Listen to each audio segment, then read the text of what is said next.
할렐루야. 오늘도 말씀으로 하루 시작하신 주님의 교회 성도님들 사랑하고 축복합니다. 말씀 붙들고 생명의 삶을 사는 하루가 되시길 간절히 바랍니다. 하나님 말씀 보시겠습니다. 마태복음 24장 19절 한 절만 보겠습니다. 마태복음 24장 19절 한 절만 보시겠습니다.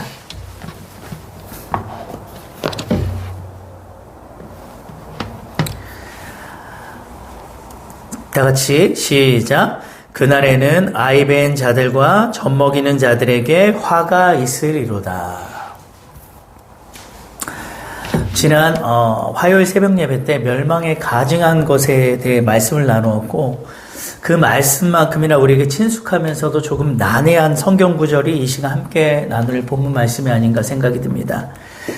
특히 제가 이 말씀을 나누게 된 결정적인 계기는 신천지가 이 구절을 이용해서 많은 기독교인들을 포섭하고 미혹하기 때문에 이 마지막 때 거짓 그리스도들과 이단들로부터 우리가 신앙을 지키기 위해서는 말씀을 제대로 알고 믿어야 할 필요가 있지 않나 하는 생각이 들어서입니다. 여러분, 충격적인 것은 인터넷 검색 엔진에 이 구절을 검색해보면 대부분의 자료가 신천지에서 올린 자료로 도배되어 있습니다. 특히 신천지는 주 4회에 걸쳐 하루 3시간씩 진행한 성경 공부 때 소위 비유풀이라는 것을 통해서 정통교회 성도들을 미혹하는데, 오늘 말씀 구절도 그 중 대표적인 비유풀이 가운데 하나입니다. 먼저 본문을 살펴보면 그날에는 이라고 말로 시작하죠. 여기서 가리키는 그날은 환난과 박해가 본격적으로 시작되는 날로 원어에는 복수형으로 쓰여서 날들이 됩니다. 복수형으로 쓰였다는 것은 환난의 날이 하루로 끝나는 것이 아니라 연일 계속될 것이라는 사실을 암시하고, 그만큼 환난에 처한 사람들의 고통이 클 것이라는 사실 또한 암시하고 있습니다. 그리고 계속되는 환난과 박해가 아이벤 자들과 젖 먹이는 자들에게도 미칠 것이며 그들에게 화가 있을 것이라고 말씀합니다. 여기서 화가 있으리로다로 번역된 우아이라는 말은 예수님께서 서기관들과 바리새인들을 저주하실 때 사용하셨던 말로 슬픔과 고통과 분노를 나타내는 의성적 감탄사입니다. 자, 그런데 이렇게 서기관들과 바리새인들의 외식적인 신앙의 분노에 사용하셨던 저주의 말을 종말의 때의 아이벤 자들과 젖 먹이는 자들에게도 동일하게 적용하신다는 것은 우리가 이 말씀을 반드시 깨달아야 할 필요가 있다는 것입니다. 앞으로 종말의 때에 닥칠 환난은 어느 누구를 막론하고 임할 것이고, 세상에서 가장 철저하게 보호받아야 하고 그렇게 여겨지는 임산부와 영아를 키우는 여성들에게도 미칠 것이라는 것이죠.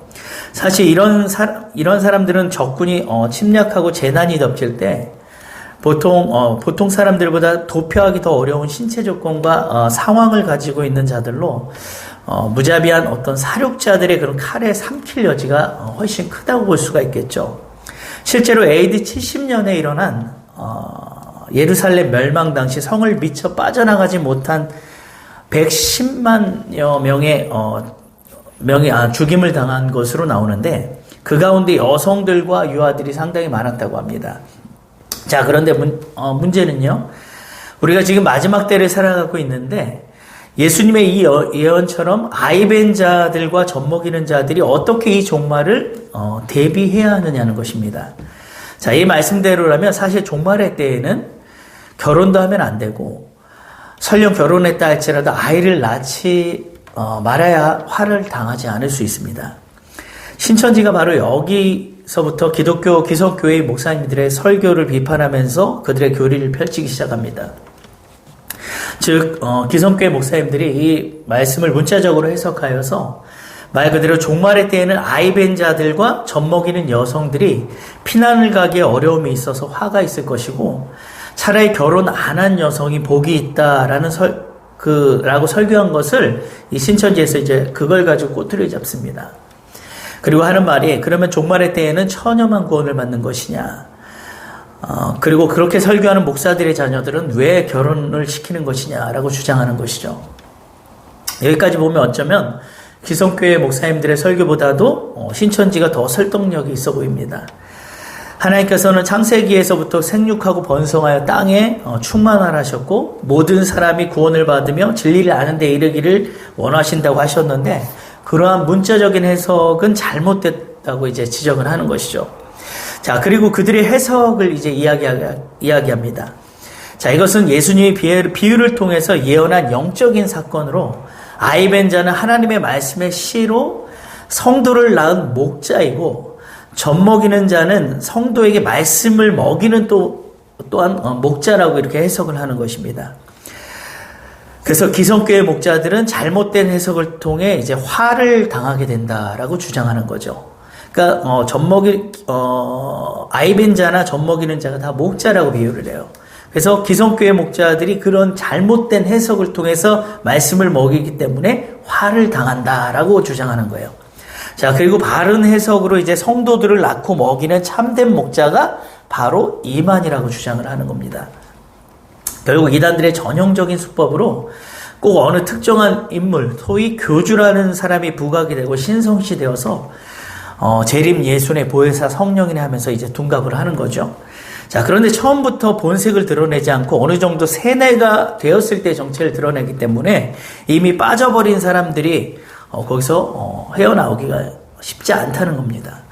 자, 그래서 여러분 마지막 때는 어쩌면 진리 전쟁이라고 할 수 있습니다. 하나님의 말씀을 가지고 살고 죽는 역사가 일어나는 거죠. 우리가 정신을 정말 똑바로 차리고 하나님의 말씀을 제대로 알고 믿지 않으면 마지막 때 거짓 그리스도들과 거짓 선지자들의 입욕에 넘어갈 수 있다는 것입니다. 여러분 한번 잘 생각해 보세요. 아이 뵌 자들과 젖 먹이는 자들이 언제 화를 당한다고 합니까? 그날에 당한다고 말씀하셨어요. 그러면 앞에서 언급한 것처럼 그날은 환난과 핍박과 기근과 전쟁이 일어난 종말의 때이고 다시 말하면 주님이 심판주로 오실 재림의 때를 말합니다. 자, 즉 주님이 다시 오실 때 아이 뵌 자들과 젖 먹이는 자들이 화를 당한다는 것이에요. 자, 먼저 아이 뵌 자들에 대해 생각해 보겠습니다. 보통 임산부가 아이를 베면 10달을 뱃속에 품고 있습니다. 물론 상황에 따라 조금 빨리 아이가 나오기도 하지만 통상적으로는 아이가 10달을 채우고 나옵니다. 그러면 임산부에게 있어서 가장 위기이고 위험한 순간이 언제이겠습니까? 10달을 다 채웠는데도 아이를 해산하지 않을 때예요. 그 기간이 11달, 12달이 넘어가면요, 아마 임산부도 아이도 위험하고 심지어 사망에 이르게 될 수도 있습니다. 이와 같이 우리 신앙도 때가 차서 이 종말의 때에 주님이 다시 오시는 때는 하나님의 말씀을 듣기만 하고 채우기만 하고 그 말씀에 열매가 없으면 화를 당하게 되는 거예요. 여러분, 하나님을 농부에 비유하는 이유는 농부가 씨를 뿌려 결실기에 튼실한 이 열매를 수확하는 것처럼 하나님께서도 성도들에게 말씀을 뿌리시고 그 말씀의 열매를 보시기 위함이기 때문이에요. 마지막 때를 열매 시대라고 말씀하고 있는 것은 예수님의 초림을 통해 뿌려진 이 복음의 씨앗이 사도들을 통해 교부들을 통해 수많은 믿음의 사람들을 통해 전 세계로 확산이 되고 이제는 그 복음의 열매를 수확하는 재림의 때이기 때문이에요. 이제 다시 오실 주님은 심판의 주님으로서 당신이 뿌리신 그 복음이 얼마나 열매를 잘 맺었는지를 확인하시는 주님으로서 오시는 것입니다. 잎만 무성한 무화과 나무를 주님이 왜 저주하셨겠습니까? 무화과 나무는 열매가 없으면 아무짝에도 쓸모없는 나무예요. 우리의 신앙이요, 아무리 많은 성경 지식이 있고 신학적으로 교리적으로 뛰어나다고 해도 우리의 삶에 그 열매가 보이지 않으면 아무 소용이 없는 것입니다. 마태복음 25장의 달란트 비유 또한 마찬가지입니다. 주인이 종들에게 맡겨준 달란트를 다시 와서 정산할 때에, 다시 와서 정산한다는 것은 곧 주님이 다시 오신다는 의미가 있는 것이에요. 그러면 달란트를 남긴 자들은 착하고 충성된 종이라 칭찬을 받고 주님의 그 주인의 즐거움에 참여를 하게 됩니다. 하지만 달란트를 받고도 그것을 땅에 묻어둔 자는 무익한 종이라고 책망을 받고 바깥 어두운 데로 쫓겨나게 되어 슬피 울며 이를 갈게 되죠. 자, 주인이 맡겨준 달란트를 장사를 해서 이윤을 남겼다는 것은 달리 말하면 하나님의 말씀을 받은 자들이 말씀 그대로 열매를 맺었다는 의미가 됩니다. 그러나 달란트를 땅속에 묻어두었다는 것은 말씀을 듣기만 하고 알기는 하지만 전혀 실천하지 않아서 말씀의 열매가 없다는 것이죠. 여러분, 하나님의 화가, 하나님의 진노가 언제 임하는지 아십니까? 하나님의 말씀에 순종이 되지 않을 때입니다. 하나님의 말씀에 열매가 없을 때예요. 열매가 없다는 것은 말씀을 듣고도 전혀 변화가 되지 않는다는 것이 되기도 하겠죠. 이것은 마치 아이를 베고도 그 아이를 때가 찼는데도 출산하지 않는 것과 같습니다. 부부 사이에도 말로만 사랑한다 하고 전혀 그 사랑하는 마음과 행동이 나타나지 않으면 그것을 우리가 사랑이라고 말하지 않잖아요. 아무리 하나님이 말씀을 주시고 그 말씀의 열매를 수확하시려 해도 열매를 맺지 못하면 우리는 하나님과 상관이 없고 하나님이 도무지 모르는 사람들이 될 수 있다는 겁니다. 하나님의 사람은요, 하나님의 말씀에 반응하게 되어 있어요. 반드시 말씀의 열매를 맺게 되어 있고 생명을 해산하게 되어 있다는 것이죠. 절대로 뱃속에서 그 생명을 사산시키지 않습니다. 그래서 종말의 때에 주님 다시 오실 때는 말씀을 잉태하고만 있으면 안 되고 그 말씀이 삶 가운데 성령의 열매로 보여져야 하는 것이죠. 자, 여러분, 아이가 뱃속에 있을 때 기쁩니까? 아니면 아이가 세상에 태어났을 때 기쁩니까? 당연히 그 아이가 세상에 나왔을 때 기쁨이 되는 것입니다. 노아가 아무리 하나님으로부터 방주에 대한 설계도를 들으면 뭐합니까? 아무리 이 방주에 대한 설계도를 구체적으로 하나님께서 이렇게 지어라 저렇게 지어라 말씀만 들으면 뭐하겠습니까? 그 말씀 그대로 설계도 그대로 방주를 지어서 비가 쏟아지고 세상이 잠길 때에 그 배가 환란 가운데서 떠올라야 기쁜 것입니다. 여러분, 말씀의 열매를 맺는 것이 쉽지가 않아요. 특히 내 상식을 벗어나는 말씀은 더욱더 순종하기가 어렵습니다. 그래서 열매를 잘 맺을 수 있도록 도와주시는 분이 바로 보혜사 성령이시고, 이 성령의 도움 없이는 이 말씀의 열매를 맺을 수가 없기 때문에 성령의 열매라고 말하는 것입니다. 성령의 열매 가운데 사랑을 예로 들어보면 주님은 우리에게 하나님을 사랑하고 이웃을 사랑하되 네 몸과 같이 사랑하라 하셨어요. 그리고 심지어는 이웃뿐만이 아니라 원수까지도 사랑하라 하십니다. 그런데 이웃을 내 몸처럼 사랑하고 원수까지도 사랑하는 것이 쉬운 일입니까? 가족도 사랑하기가 어렵습니다. 가족도 그렇게 내 몸과 같이 사랑하기가 어려운 것이 사실 우리의 연약함이라고 늘 고백하지 않습니까? 그래서 우리가 진정 이 말씀의 열매를 맺으려면 우리의 힘과 의지로는 불가능하다는 것이죠. 전적으로 성령이 우리의 마음을 주장해 주실 때 가능한 것입니다. 마태복음 25장에 신랑을 맞으러 나간 10처녀 비유에도 보면 기름이 떨어진 5처녀는 주님을 못 만나고 기름이 충분했던 5처녀는 주님을 영접하지 않습니까? 이것이 무엇을 말하겠습니까? 주님이 다시 오실 때에는 종말의 때에는 성령의 기름이 충분한 자, 성령 충만한 자가 그 믿음의 등불이 꺼지지 않는다는 말씀입니다. 앞에서 성령의 열매는 성령을 통해서야만 맺을 수 있다는 말씀과 결국은 같은 맥락의 말씀인 것입니다. 여러분, 성경은 어느 특정한 사람들에게만 해당되는 말씀이 절대 아닙니다.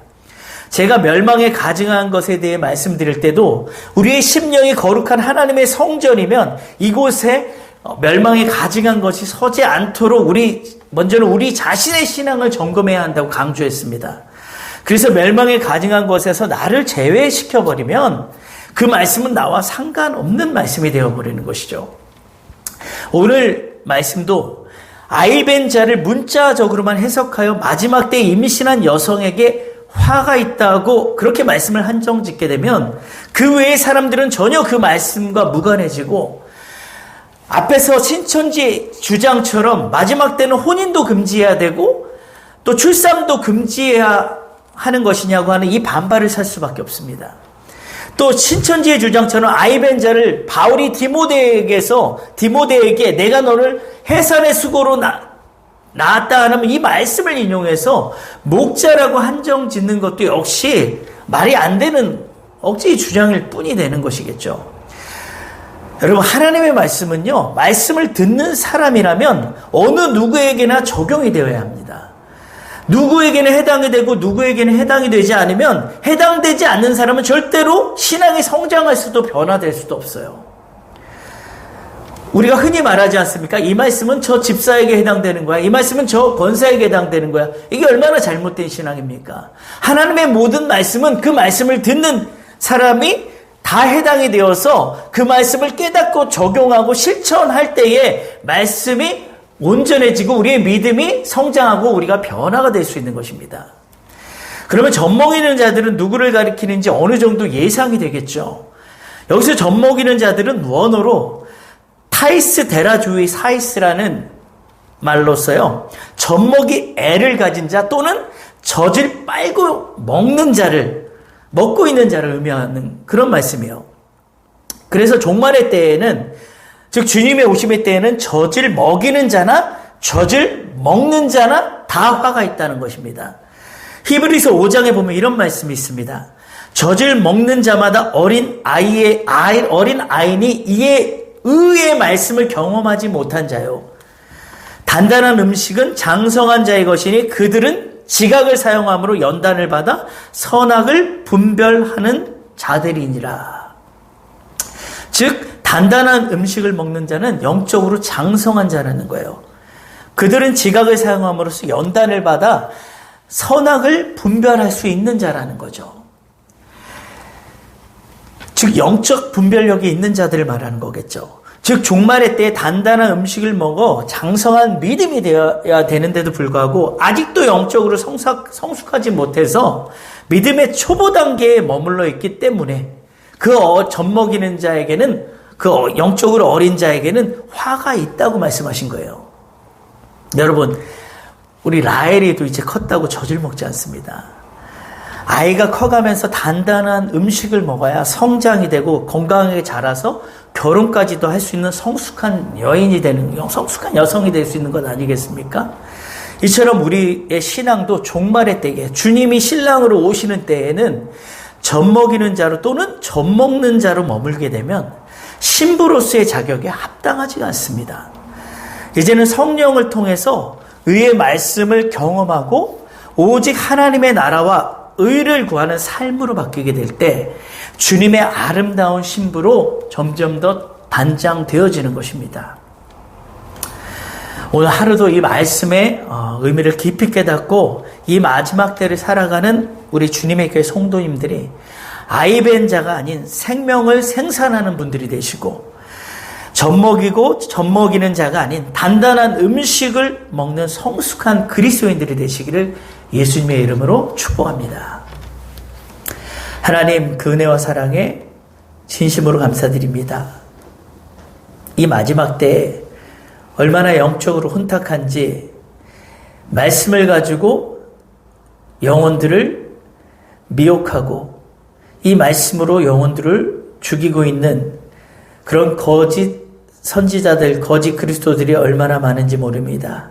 정말 그러한 이 말씀을 가지고 정말 살고 죽는 이 영적 진리의 전쟁이 이 시대에 얼마나 정말로 무섭게 일어나고 있는지 우리가 정말로 이것을 깨닫게 하시고 우리가 정말 이 진리를 바르게 알므로 인해 정말 예수님께서 내가 이르는 말은 영이라 하신 그 말씀의 의미를 깊이 깨달아서 우리가 기본적으로는 말씀을 문자적으로 보되 또한 그 말씀이 의도하는 바를, 그 말씀 속에 그 의미하는 바를 깊이 묵상함으로써 정말 성령을 통해 정말로 바르게 깨달아 알 수 있는 저희들 되게 하여 주시옵소서. 그래야 해서 정말로 그럴듯하게 정말 속이고 있는 이 모든 이단들로부터 우리의 신앙을 보호하고 지킬 수 있는